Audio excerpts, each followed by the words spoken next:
Oke, kita kembali lagi. Kali ini kita akan belajar tentang looping gitu ya. Kalau di model trainingnya, itu looping ada dua, bisa menggunakan for dan juga bisa menggunakan while. Terus perbedaannya apa? Kalau for itu biasanya digunakan kalau kita memang udah punya batasan iterasinya sampai sejauh mana gitu ya. Berapa kali kita mengulang. Kalau while itu biasanya kita nggak tahu tuh batasannya berapa kali gitu ya mengulangnya. Tapi biasanya kita tahu kondisinya apa yang menyebabkan looping itu harus berhenti gitu ya. Gitu perbedaan mendasar di sana gitu ya. Dari segi berapa banyak loopingnya dan kondisinya apa. Nah, ini saya kasih contoh sederhana aja ya. Misalkan di sini saya pengen membuat gitu ya satu looping, ada dua ya, dua looping, ada for sama while gitu. Misalkan saya punya bilangan di sini saya definisikan 1000 gitu. Nah, saya ingin membagi dua nih.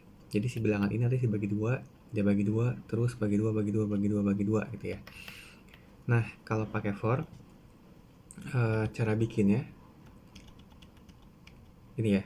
Jadi kalau pakai for itu biasanya kita tahu dulu nih batasannya. Kita mau berapa kali gitu. Contoh kalau di sini misalkan saya ingin mengulangi gitu ya dari 0 sampai 20.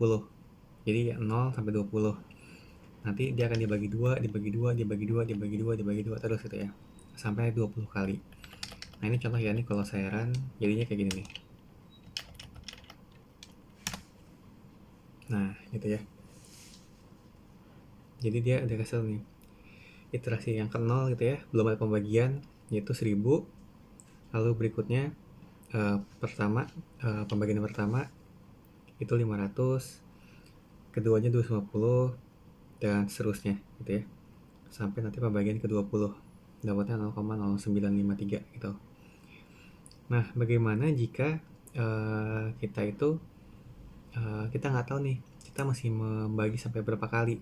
Tapi kita tahu bahwa nanti pembagiannya itu tidak boleh lebih dari misalkan dari 4 misalkan. Nah, ini kan di sini kan terlihat ya.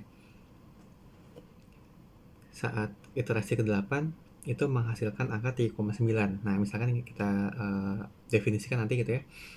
Kita pengen membagi si bilangan 1000 tadi, tapi nanti harus stop kalau dia itu di bawah 4 gitu. Nah, itu gimana caranya? Nah, itu kita bisa pakai while gitu. Jadi ini contohnya. Nah, ini saya ini dulu ya. Jadi ini dia akan stop saat 4 gitu ya. Nah, ini misalkan saya bikin lagi nih bilangan new namanya 1000 juga. Nah, perbedaannya ya kalau untuk di for itu kan kita tahu nih i-nya berapa gitu ya. Jalan dari berapa sampai berapa.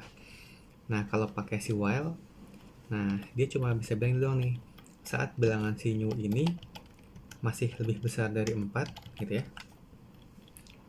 Saat masih bisa lebih 4, lakukan hal ini gitu ya. Lakukan hal ini nih. Gitu. Jadi kita print nanti kita print gitu ya. Sama kayak tadi nih iterasi keberapa menghasilkan bilangan berapa, lalu nanti bilangannya bagi dua.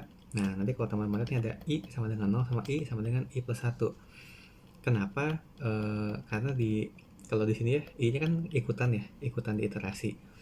Nah, kalau while nih dia nggak ada unsur i-nya gitu.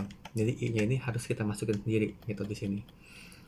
Nah, kalau teman-teman nggak pakai i gimana ya, nggak masalah sih gitu. Ini tujuannya biar saya bisa nunjukin ini aja nih, yang di sebelah kiri, sebelah kanan ini gitu ya. Iterasi keberapa menghasilkan apa gitu ya. Nah, ini kita coba run lagi ya.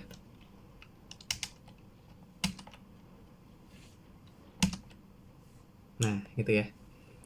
Dia akan berhenti di iterasi ke-7, 7,8 gitu. Dia nggak akan lewat dari 4 gitu. Kan kalau dilihat di sini iterasi ke-8-nya 3,9 gitu ya. Jadi dia di sini nggak akan lewat nih gitu.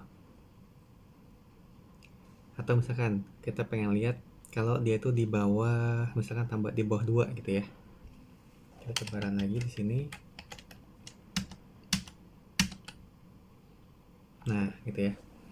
Di 3,9 gitu. Jadi kalau ini dia nggak akan turun lagi ke bawah gitu ya. Karena nanti kalau di bawah 2 itu kan nggak boleh gitu ya. Dia akan berhenti di sana. Gitu. Nah, jadi ini adalah contoh ya penggunaan for sama while gitu.